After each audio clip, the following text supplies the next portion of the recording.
আসসালামু আলাইকুম। বিশেষ করে যারা নগদ বিকাশ চালান তাদের জন্য এই ভিডিওটা।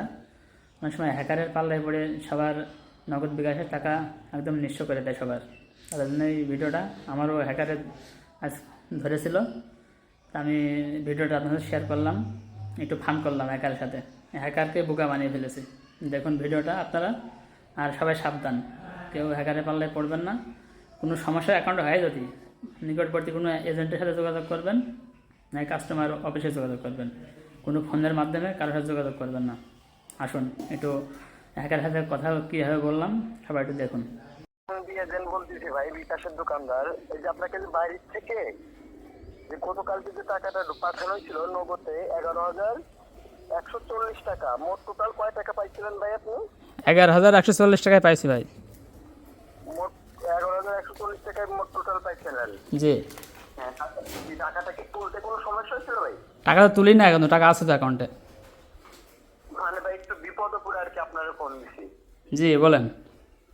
মানে সমস্যাটা কি, এই যে আমার কেবলমাত্র আমার ছোট ভাই হলো অন্য একটা কাস্টমারের নাম্বারে 13,800 টাকা হলো দিতে বলছে, বুঝছেন? জি। তা ও কি করছে, ওই 13,800 টাকা ওই কাস্টমার নাম্বার হলো পাঠাইতে যে হলো ভুল করে অন্য আরেকটা নাম্বার হলো টাকাটা দিয়ে দিতে, বুঝছেন? যে অন্য এখন যে নাম্বারটা আর কি ভুল করে টাকাটা দিতে, ওই নাম্বারটা হচ্ছে রাষ্ট্রের 925, আপনারটাও তো রাষ্ট্রের 925, বুঝছেন? জি জি জি। আমি ওরা বলছি কি ওই 925 ওই নাম্বারটা হলো থানায় জিডি করে ওনার অ্যাকাউন্টের লেনদেন বন্ধ করে দিতে বলছি, যেন কোনো টাকা পয়সা বের না করতে পারে। তা ও কি করছে, তাড়াহুড়ো করে ওই মন করে ওই 925 ওই নাম্বারটা থানায় জিডি করতে দেয়, ওরা ভুল করে আপনার এই 925 এই নাম্বারটা হলো থানায় জিডি করে আপনার অ্যাকাউন্টের লেনদেনটা হলো বন্ধ করতে। কি একটা বিপদ, এখন আমি কি করতে পারি? মানে ওইটা একটা ভুল করে করতে ভাই, এই জন্য আমি আবার তা আমার কি ভাই, আমার গায়ে ভাই পুলিশে আমাকে ধরে নিয়ে যাবে ভাই? ভাই আপনার থানার থেকে ফোন টোন দিচ্ছিল? আমার থানায় তো এসপি ফোন দিয়েছে বারবার, আমার নাকি কি হয়েছে, আমার নাকি ফাঁসি হয়ে যাবে নাকি, জি জি। আমার নাকি ফাঁসির অর্ডার হয়ে গেছে নাকি। হ্যাঁ এই যে আপনার টাকা ভুল করে চলে গেছে বলে, জি জি। আপনার টাকা আমার নাম্বারে ভুল করে চলে গেছে, আমার থানায় তো অটোমেটিক জিডি হয়ে গেছে, আমার বলে ফাঁসির অর্ডার হয়ে গেছে, তাই? মানে ভাইয়া আপনার তো টাকাটা আসলে যায় নাই, বুঝছেন ভাই? কোন নাম্বারে গেছে? মানে আপনার কাছে যে 13,000 টাকা ভুল করে কেবল দিতে, জি। টাকাটা তো আসলে আপনার নাম্বারে যায় না, যে নাম্বারে। না ভাই, ওই টাকাটা আমার নাম্বারে এসছে, আপনি ভালো করে দেখেন। পরে 6,000 টাকা আমার নাম্বারে এসছে। আবার কী করতে পারবো, আমার টাকাটা আপনার নাম্বারে ব্যাক দিয়ে দেবো?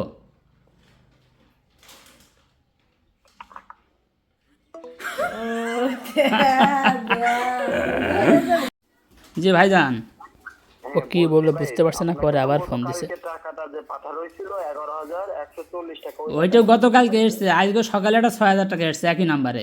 ওই 6,000 টাকা তো বুঝলাম না কী জন্য আসলো। কিসের জন্য ওটা? আমি জানি, আমি সকাল তো বিদেশতে আমার 11,140 টাকা পাঠাই আছে, আবার 6,000ও সকালের দিকে একটা মেসেজ এসছে। আবার একটা মেসেজ এসছে নাকি আমার ওই লাগা নগদ বন্ধ হয়ে যাবে সাময়িক সময়ের জন্য। কিছু বুঝতে পারছি না ভাই, কী হচ্ছে আমার সাথে। আপনার মেসেজ কোন সময় গেছে? মেসেজ একটু আগে আসছে, একটা নাম্বারতে মেসেজ আসছে আমার নাকি সাময়িকভাবে আমার লেনদেন অফ করে দেওয়া হয়েছে। আমার তো অনেক টাকা আছে, ওই 11,000 এই 6,000 প্রায় 16,000 না 17,000 টাকা আছে অ্যাকাউন্টে। কি সমস্যা হবে আমার? আপনার যে 6,000 টাকা গেছে, ওই 6,000 টাকা এটা ভুল করে গেছে আপনার? জি জি জি, ভুল করে চলে আসছে আমার নম্বরে। কে আপনি পাঠিয়েছেন? হ্যাঁ, আমার এখান থেকে গেছে। ও, তাহলে কী করবো, আপনার নাম্বারে ব্যাক দিয়ে করবো? হ্যাঁ, আপনার নাম্বারে ব্যাক করে দেবো? আমার নগদে দিয়ে দেন। আপনার কোন নাম্বার? আমার নাম্বার হচ্ছে 01। যে নাম্বারে কথা বলছে এই নাম্বারে দিয়ে দিই। এটা তো খোলা নাই, বুঝছেন? কোন নাম্বার? নগদ খোলা নাই? আপনি হ্যাকার, আমি মানুষের ব্রেন ওয়াশ করছেন, আমার নগদ অ্যাকাউন্ট খোলা নেই আপনার? মানে এটা যে আমার হচ্ছে কথা বলার জন্য আমার মানে এত স্মার্ট আপনি, আমি এত স্মার্ট, তা আপনার নগদে খোলা নাই? মানে এজেন্ট দেন, এজেন্ট। তাই তো করছে, আপনি এত স্মার্ট, আপনার এই নাম্বারে নগদে খোলা নাই, এই নাম্বারে ফোন দিয়েছেন। আরে ভাই কলাম, এটা আমি কথা বলার জন্য, এটা আমি কোনো অ্যাকাউন্ট খুলি নাই। আমি সমস্যা নেই, আপনার একটু ফান করলাম, আমি একটা ভিডিও রেকর্ড করলাম, কাল পোস্টিং হবে আমার আইডিতে, ঠিক আছে? লেনদেনের বাপ, তোর বাপ আমি, রাখতে পারিস। ওই